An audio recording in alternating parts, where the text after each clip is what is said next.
Hey Barb, it's great to meet you. It's nice to meet you. Thanks for having Yeah, me on. thanks so much for joining our Building Builders podcast. Really appreciate it. I've been hearing so many great things. Awesome. Well, hopefully I can live up. uh, maybe just to get started, Barb, would love to hear more about yourself and what you're up to. I know you started out as a carpenter and moved up a lot in the industry. I've worked for some general contractors and other places.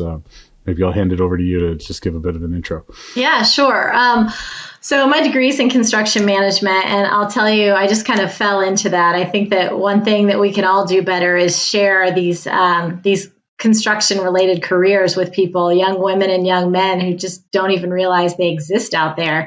But Right. I found it my junior year of college when I was about to quit school. So my degree's in construction management, and I knew I wanted to be a job site superintendent. So when I graduated, I went to work for a large general contractor that's now a nationwide contractor. And with them being signatory to the union, I started as a carpenter apprentice.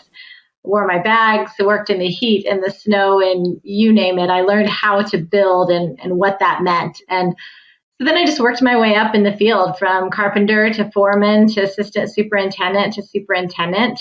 I did 20 years in the field before I decided I was going to try something different. And I then moved into the pre-construction department. I spent a year there where I learned a lot. And I also learned that I was not meant to sit behind a desk.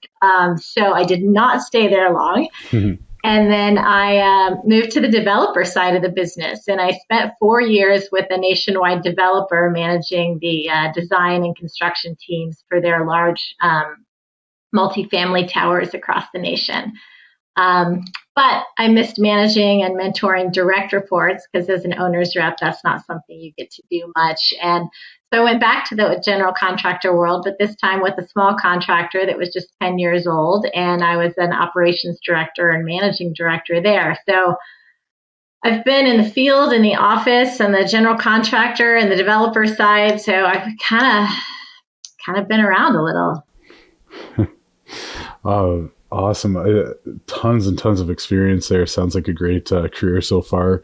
I'm really curious to learn more about the difference between working at a big general contractor and a small general contractor. Yeah, so that was fun for me. Because, like I said, I spent 20 years at a large contractor. And with a large contractor, some of the things you take for granted are the things that you get really frustrated about because at a large general contractor, they have all of their processes and procedures and their red tape to protect things, right? You go to the small general contractor and you're like, yay, okay, all this stuff doesn't exist. So we have a little more wiggle room. But then there are days that you're like, why is there no process for this? Why is there not a procedure? And so you spend time then starting to create those and you realize why companies get to the level they do making those processes and procedures. But I think something that was also really cool about a small company is that you have an opportunity to help shape a company that's small. No matter what position you're in, when you're with a really large company that's doing really well, you can do really well. You can do well for them, but you can't do a whole lot to shape them. And you have that opportunity with a smaller company, and that's pretty cool. I think the other thing is just opportunity. When you're in a large company, the opportunity is different. You get an opportunity to build more types of projects and larger projects.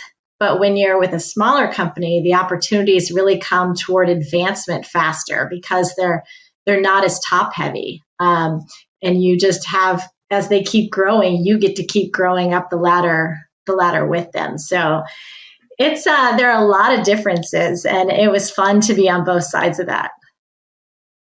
Do you have a preference? Um, I think I would probably prefer the small. I like being able Yeah. to help share. I love strategy and being able to help a smaller company. That's probably my preference. Um, Yeah, so I mean, I tend to be exactly the same way. I like being in a company where you can really move the needle and not be kind of held back by rules. I'm curious to hear maybe just a little more on the process side. Are there? I mean, I can picture some of these things, but do you have any examples of where not having the process has actually really helped on the small side, or maybe on the other side where it really hurt not having the process? Yeah, I think take submittal review, for example. With a large company, when subcontractors send in their submittals, there's a process, or they have a document system that everything goes through and everybody has to do this. But at a smaller company, sometimes that process of what are you actually supposed to do with this document? Like, you're responsible as a general contractor to look it over and make sure it matches the specifications and the drawings, and whose job is that, and is there somebody that second checks it, and that just I noticed that kind of goes out the window a little when there's not a process. The next thing you know, you're like, where did this come from? Like, this doesn't match well, I know I got it, but I just sent it on. Like, there's some of those checks and balances that are missing. Right. Yeah, I guess there can be sort of that moment of, oh man, what did we just commit to? Yes. those estimates go out. I know I felt that at our last company a couple of times, especially when you win the project. You're like, I'm celebrating, but oh boy, I hope we had enough checks and balances in place, right? Are there any common misconceptions that people have of general contractors? Oh, sure. Let's see.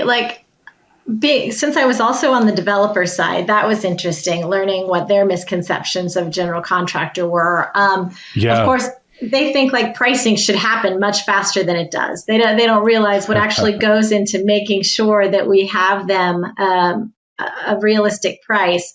And on the other side of that, the developer also doesn't realize that the more times they send something for pricing, the higher the price gets.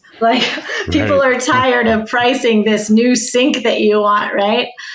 I think developers also have a misconception on how a change does affect a project schedule. They think, I'm just changing the title. I don't understand why that's putting the schedule behind. They don't understand how X affects Y affects Z and then pushes something out. But I think the biggest misconception from a developer side is that they think everything's the general contractor's fault. It's as if the design team is straight from heaven and they've done nothing wrong. And the drawings are perfect. And we're like, well, this is what it told us to build. Well, you should have known better. You should have known we didn't want that. I think that's the biggest misconception from a developer side of a general contractor. Did you have, now that you've been on both, are there any learnings there that have helped your career that you can now kind of see through? Oh, absolutely. So what's interesting is the general contractor that I was with for 20 years had just finished a almost $100 million project with the developer that I went to work for. And I had not been on that project on either side, but I was going to run the next one that they had been awarded. And so I sat down with the general contractor team prior to starting my new position and said, okay, what do you wish that as a developer they would do different or that they would understand? And then when I started the position, I did the same with the developer and sat down and said, what do you wish this company would have done better? How do you, just to really understand where they're both coming from. And man, it's what I learned the most, particularly with private money, is the frustration over changes, right? Particularly in multifamily private money, from the time that someone starts designing a project to the time that it's done, it could be 3-4 years, depending on the size of the project. And those materials that they thought they were going to start with are outdated by the time. And so in the middle of the project, they decide to change materials. And that is so frustrating for the construction team, right? I mean, construction team, mostly men are task oriented. Give me a task, I'm going to go knock it out. Well, now you just change the whole thing, right? And so that whole process and the having as a general contractor, learning how and why that happens was eye-opening, because as a superintendent, I was always frustrated. Like, why are we getting these changes? But then understanding why they happen and being able to collaborate with the owner and the general contractor in a way that helped them understand, okay, this is the last day that you can change this particular item before it moves your schedule. And helping the general contractor just be more comfortable with accepting change is coming. We just have to set dates as to when no more changes can happen without the schedule slipping. I think that was the biggest thing Right. for me. So I guess that kind of brings me next to subcontractors, and working with as a GC, relationships are super important with your subs. How do you manage those relationships? So I'm sure there's a lot of changes and it affects them as well. It does. I think that for me, sub relationships, it's the most important thing is to make sure subs understand that you want them to make money. If you don't want your subs to make money, then why would they want to work for you, right? We're all in it to make money. And if they can understand that you as a general contractor, and particularly as a superintendent, you want to make sure they make money, you can get them on board pretty quick. They understand that, okay, she's going to protect me and I'm going to protect her as well. I think something else that really helped with me and subcontractors was just humility, where I don't know something, I don't know what you're talking about. I'm just going to say, I don't know. Give me that process. Because I think too many times as superintendents, we go in and we're like, this is the plan. I need you to do this. Well, it doesn't work that way. Just do it. Like how many times we say, just do it without saying, okay, tell me why it doesn't work. And trying to better understand that. And when they feel heard, it's just like anyone, right? Once you feel heard, you feel more part of the team. And it's so much easier to manage subs that way. And subs on change orders aren't any different. You want them to make sure they know they're going to get money. We're not trying to get something for nothing. And making sure you're that good bridge between the subcontractor and the client so that everybody wins. Right.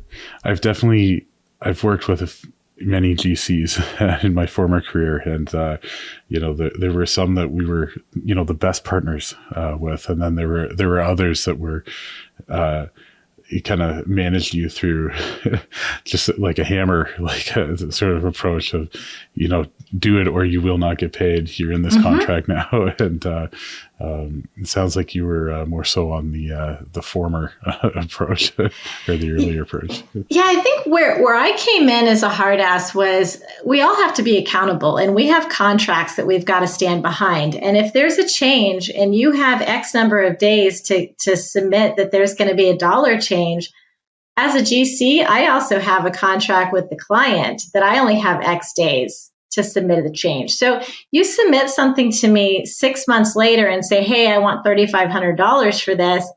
I'm sorry, no, I can't get it from the client at this point. It's not going to come out of my pocket. You've got to follow your contract. And I think that's the hardest part that I think some contractors, they're like, well, we were just busy. We didn't, or my foreman didn't tell me. Well, it's just business basics, right? You've got to figure that out. But every one of us gets held accountable that way.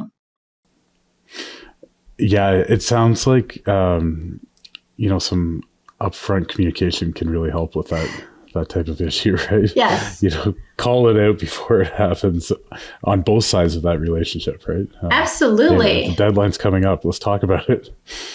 Well, and that's why I'm such a big proponent for pre-installation meetings before a sub ever starts their work on site, making sure that it is a functional pre-installation meeting, not just checking a box to say, oh, we did this, but making sure you go through everything, talking about these are your contractual requirements. What do you need from me? Here's what I expect from you. And just laying it all out. But also making sure, for me as a superintendent, I required that the foreman who was going to be on site for that sub attended that meeting. If the team showed up without their foreman, I would cancel the meeting. The information, there is a gap, and I think there always will be. There is a gap between the field and the office communication, no matter whether you're a GC or a sub. And if that foreman doesn't come to the meeting, I'm now expecting a project manager to relay the information. No, what's going to happen is the foreman's going to show up and want me to go through it all with him again. And no, I don't have time for that, right? Like, I'll help, but I'm not going to do their job. So those pre-installation meetings, you can get so much out of if they're done effectively. Right. So that's kind of your trick for keeping subcontractors in the know, it sounds like. Absolutely. Right. How do you manage clients when all of a sudden, there's different specs, or, the supply chain doesn't have materials anymore? How do you handle some of those challenges? So like when something's no longer available, and man, we went through this when COVID first happened, right? Like I bet. It was insane, particularly with cabinets. I mean, cabinet plants shut down all across the United States, and, but material changes. I think that for me, it's first making sure my team figures out why is this not material changes? Sorry, for material availability, why is this material no longer available? Was it not available when the architect put it in the specifications? Was it not available when, by the time the contract was signed? If it's either of those, I go to the design team and I'm like, hey man, you got to have this conversation with the owner, because this isn't on me. These materials weren't available by the time they became my responsibility. But if it comes to our sub didn't order it on time, or we didn't get a subcontract out in time, that's where it all comes down to humility, right? Like just going with your hands up saying, we messed up. What do you want us to do? Here are some options. This is what we think. This is not your cost, but this is what we're going to have to do. But it's about figuring out whose responsibility it is. And I think too often, a lot of people in the industry jump to blaming or saying this is going to cost more without figuring out, whose responsibility is it really? And that's something I really learned as an owner's rep on the developer side, because they'd bring me something and I'd be like, let me dig through that. And I dig back and I'm like, wait a second. No. All this timing happened. Okay. But, it's really, you've got to figure it out before you throw out those solutions and who's going to pay for it. Yeah, I can, I miss the contracting world, but for that time during COVID, I mean, that must have been so difficult. We used to have contracts that were, we'd sign up for government contracts, and they would be 5-year contracts. And, you've committed to labor rates, you've committed to fuel, materials, equipment. When everything just doubles all of a sudden, that's got to be a really hard conversation. Glad I didn't have to have it. It is. And so many contracts just weren't prepared. The contracts themselves weren't prepared in a manner to expect something like that. But what was really difficult at first was just day by day, how everything was changing. Kansas City shut down on one day and we're like, what do we do? Like, how do we do this? And then as you go through it, like it was the impacts to the schedule that you saw from the very beginning. Like this contractor just had a positive COVID case. The roofer's not going to be on site for the next however many days it was for now I'm forgetting COVID words. I'm glad that I'm forgetting COVID words, but I know. Whatever the word was when you had to be, not sabbatical. What's the word I'm thinking of? When you had quarantine. Quarantine, yeah. Quarantine. I'm so glad I'm forgetting these words. But you had to be quarantined. So like, okay, the roofer's not going to be on site for 2 weeks. Well, a roof is pretty darn important for everything else that happens. And how do you document that? And do we get time back for that? And is it really this guy and his partner, or who, like, oh, it was looking back, I think now I love the challenge of it, like figuring out day to day what the heck is going on, and how are we going to do this. But at the time, that was Yeah. miserable. Oh, it must have been tough. I mean, you're saying the roof isn't on the building. My head's now going to, okay, well, the drywall company's got all the drywall sitting there, and the, crew waiting. When do they start? Who's paying for their crew that's sitting on site? Same with the cabinets. They've been built. Where are they sitting? Who's paying for the storage? It must have been just difficult. Well, for us, the cabinets in particular, they were coming out of. So I had a couple buildings going at the same time that we were using the same cabinet manufacturer, and the cabinets were coming out of Pennsylvania. And the governor of Pennsylvania just was not saying when he was going to open things back up. We couldn't tell, and we couldn't. The client was like, "Well, we have to know when they're coming." Well, we don't know when they're even going to open back up. And we weren't next in line. By the time they opened up, it should have been our slot. But by this time, there were 2 months of people that still hadn't had their cabinet made. And you have to decide at that time, does there come a point when you just shut the job down and say, we need to demob because you're just going to be paying this 2 months on the end? Or do we keep going and hopefully things miraculously get better? And it's a tough call for a client. I'm glad I wasn't on the client side either that time. Oh, for sure. I mean, yeah, they have their own set of problems as well. Mm-hmm. You need to get people in and get rent started.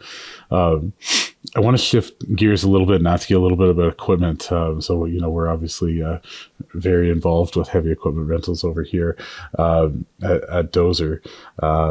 What is your in your experiences at both big and small GCs? How is equipment managed? Is it mostly owned? Is it rented? So when I started with the large GC, they were not nationwide at the time, and so a lot of equipment was still rented through third party.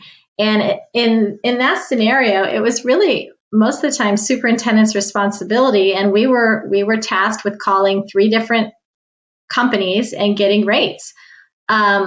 Or maybe we had a warehouse, and the warehouse, maybe if they had time, they could call and get them. But as the company got larger, they own more and more of their own equipment, and they're putting those agreements together with specific rental companies so that they're the first one to get called because they've got those rates established, right? As a small GC, I'm trying to think what we actually owned from an equipment standpoint. I'm not sure if we owned anything, and everything's rental. And, going back to processes and procedures, calling 3 companies to get prices, not really a process and a procedure with a small company. It's like, call your buddy and see how soon he can get something. And then the project manager's like, you spent what? It's Right.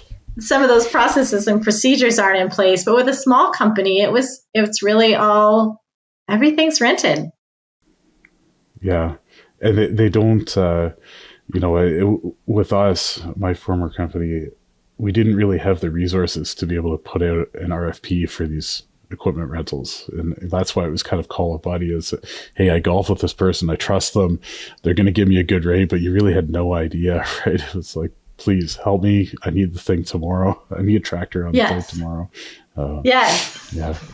And that's the worst because most of the time when you're calling, you need it. You're not, it's an emergency, especially with a larger company. It's like something's broken down and nothing else is available. You've got to call. You need it now, and you can get stuck with some unexpected costs.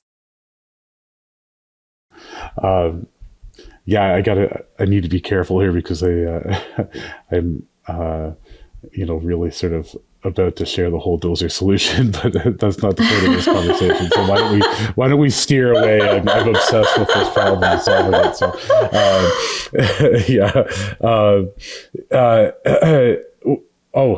we always ask people what their favorite piece of equipment is. Do you have one?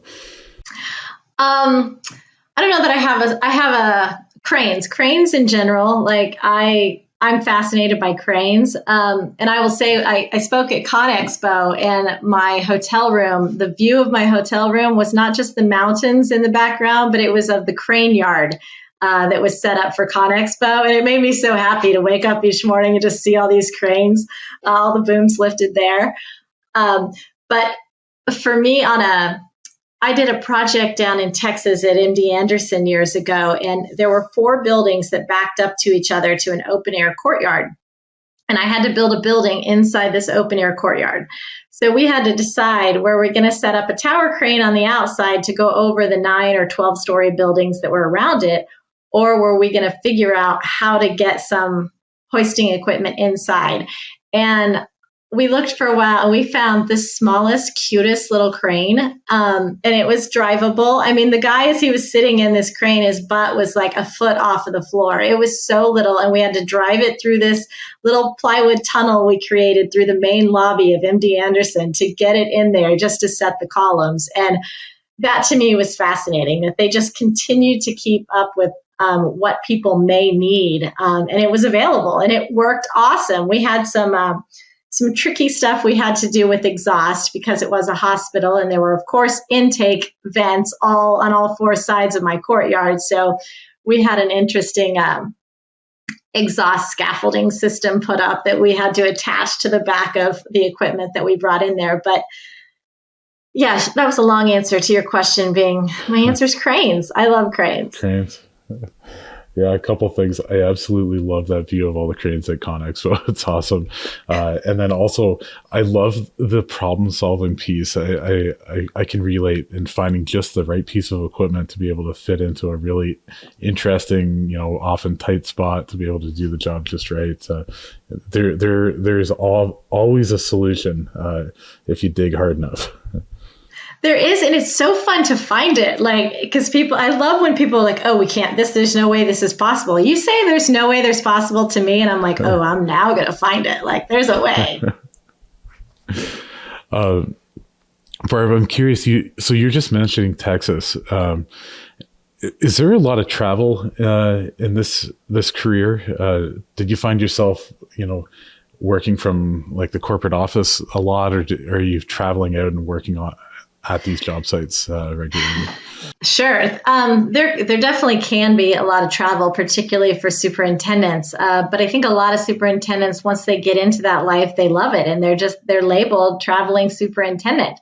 That was not the case for me. I was asked to go to a project in Des Moines. That was the first time I went out of town, and I was there for 2 years. And I honestly never thought I'd leave Kansas City. And once I left, I'm like, oh my gosh, this is awesome. I love being in a new city and meeting new people and learning new things. This is silly, but in Des Moines, they don't do donuts, they do bagels. And I'm like, on a Friday morning, a salesperson had come to my trailer with a box of bagels. And I'm like, what are these? Where are the donuts, man?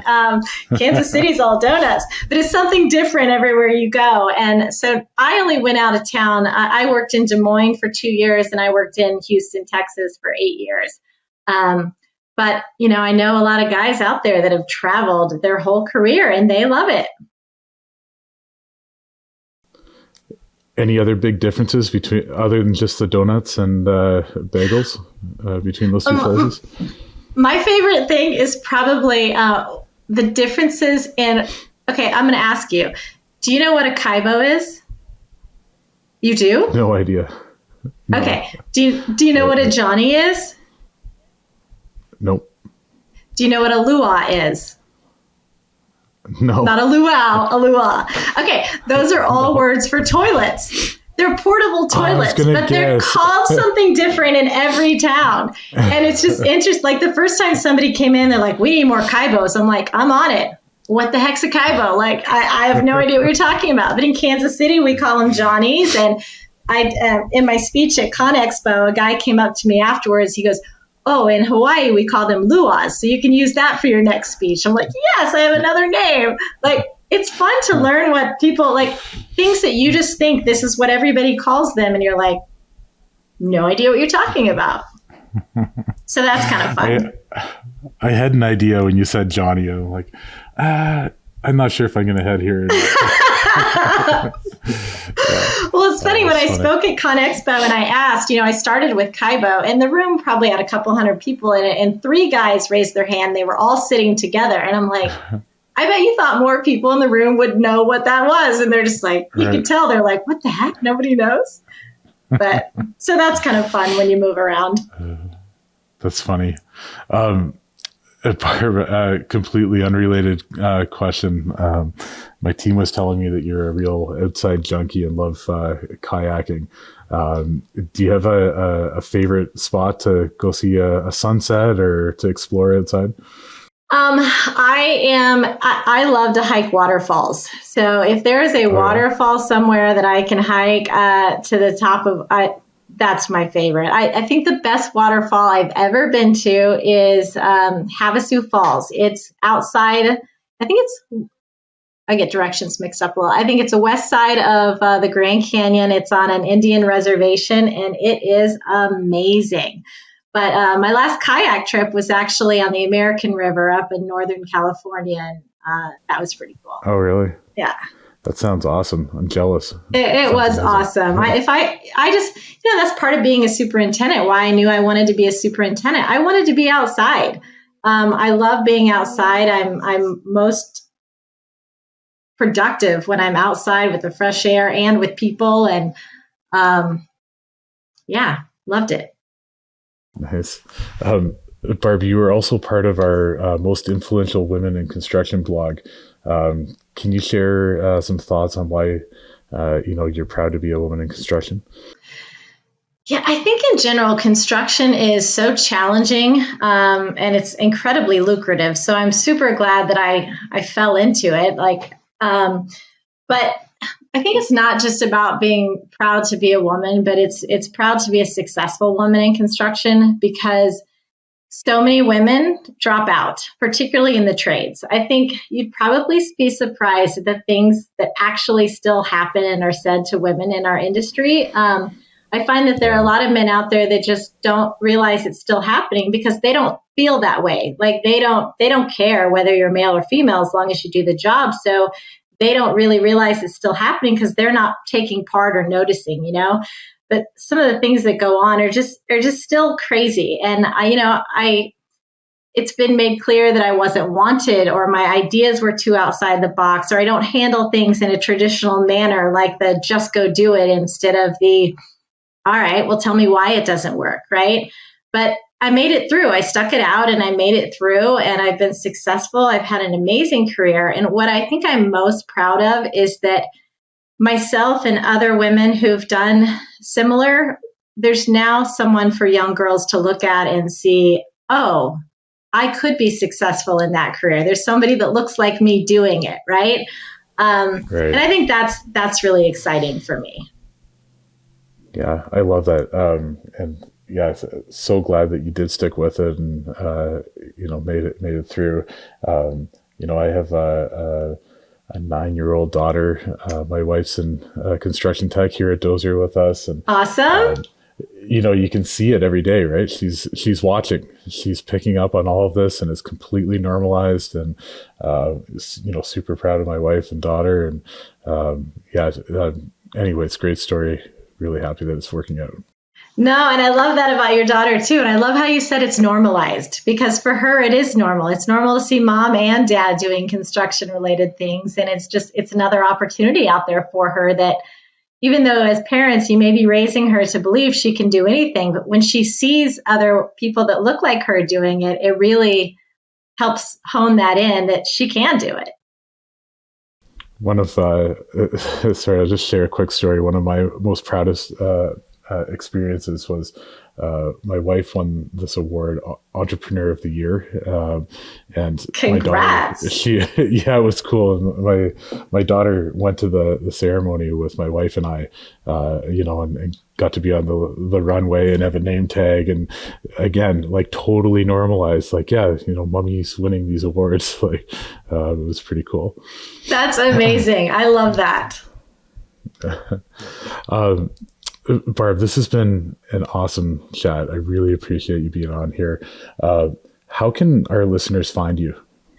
Yeah, so I actually started my own company last year. I do coaching for individuals and companies, helping them increase their profits and land the projects they've been wanting to land and become the companies that top clients and top talent are actually seeking because of the reputation they've developed. And so the name of my company is Lavosity. It's the combination of the two words leveraging and curiosity. So lavosityforchange.com is my website. Might be easier to find me through Google. If you just Google Barb Allen, Kansas City, LinkedIn, I'll be the one, Barb Allen, that pops up in the orange shirt, easy to find. But I also want to say that I have a podcast coming out. I'm hoping that it will release by the 1st of May. It's called the Constructive Behaviors Podcast.